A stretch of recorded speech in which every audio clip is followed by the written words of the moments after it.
लोगों के मकान के छत मिले होते हैं, दिल नहीं मिला होता। छत नज़दीक होते जा रहे हैं और आदमी से आदमी दूर होता जा रहा है। यह चोरी की घटना इसी का उदाहरण है। अब आप चोरी की घटना को विस्तार से सुनिए। मोहल्ले के छत से गुजर कर किए चोरी और छतों से ही भाग गए चोर। चोरी की यह घटना वाराणसी जिले के शिवपुर थाना क्षेत्र के विवेकपुरम कॉलोनी की है। कॉलोनी निवासी संजय यादव के मकान में घुसकर चोरों ने नकदी सहित 5 लाख रुपए के आभूषण आदि चुरा ले गए। घर की मालकिन रजनी यादव ने बताया कि वह लोग दोपहर में 3 बजे घर के मेन गेट का ताला लगाकर गए थे। वापस रात्रि 9:45 बजे लौटे तो और मेन गेट का ताला खोल जब अंदर जाना चाहा तो मेन गेट का दरवाज़ा अंदर से बंद था। फिर पड़ोसी के छत से अपने छत पर पहुँचे तो देखा छत का दरवाज़ा खुला है और अंदर मकान में जाकर देखा तो अलमारी का ताला टूटा था। सभी गहने और नगद रुपए, कीमती सामान जो 5 लाख रुपए से ज़्यादा का होगा गायब था। चोरी चला गया था, चोर उठा ले गए थे। शिवपुर पुलिस मौके पर पहुंचकर घटना की जांच पड़ताल में लग गई है। चोरी की यह घटना छत से अंजाम दी गई तो निश्चित ही चोर कॉलोनी के ही किसी मकान से छत पर पहुंचे होंगे और कॉलोनी में मकानों के छत आपस में जुड़े होते हैं तो कौन से मकान से चोर घुसा यह पता लगाना होगा। अब आप अपने मकान का मेन गेट लॉक करेंगे कि पड़ोसी के मकान का गेट लॉक करेंगे या फिर पूरे मोहल्ले के मकान का गेट लॉक करेंगे।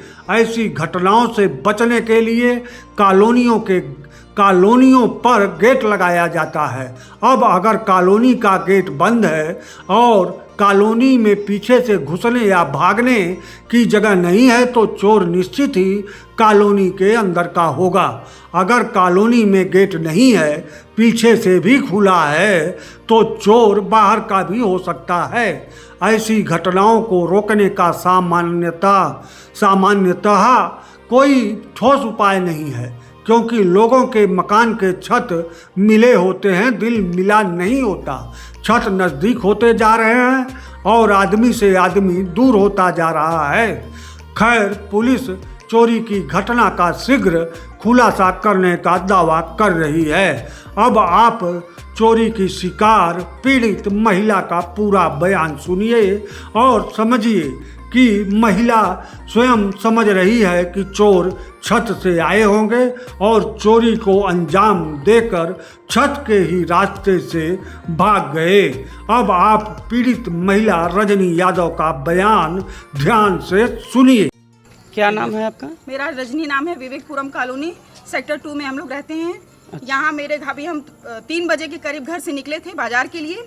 9:45 बजे हम घर में आए हैं। जब हम मेन गेट खोले हैं तो मेरा मेन गेट अंदर से बंद था और मेन गेट जब हम खोलने की कोशिश करने गए तो जब मेन गेट अंदर से बंद मिला तो हमें डाउट हुआ कि गेट खुल क्यों नहीं रहा है। जब ड्राइंग रूम का हम दरवाजा खुला देखे तो हमें फट से अपने हस्बैंड को सूचना की कि लग रहा है मेरा ताला टूट गया। उसके बाद हम लोग जो है कि बगल वाले पड़ोसी भैया हैं उनके छत पर से चढ़ के जब अपने छत पर आते हैं तो हमें छत का दरवाजा खुला मिलता है। यानी वो आदमी मेरे छत पर से ही कूद के दूसरे के छत पर से चढ़ता हुआ कहीं निकल गया है। अच्छा। अब वो क्यों छत के ही द्वारा वो गया है। अब वो छत के द्वारा पुलिस को सूचना आपने दी? बिल्कुल मैंने। कितना देर हुआ पुलिस को? 1 घंटा हो गया पुलिस को। अभी पुलिस आई कि नहीं? अभी 3 लोग आए लेकिन कुछ समझ में नहीं आ रहा है। कितने लाख की चोरी हुई आपके यहाँ? कम से कम 5 लाख की और उससे भी ऊपर। अभी तो हम रुपया हम देखे नहीं, मेरा गहना सारा चला गया, कुछ भी मेरे पास नहीं बचा है। आपने सबसे पहले किसको बताया? सबसे पहले हम तो खड़े होकर गेट पर हल्ला मचाए कि कौन है गेट अंदर से खोलो, कौन है गेट अंदर से खोलो। इतने में अगल बगल के लोग इकट्ठा हो गए।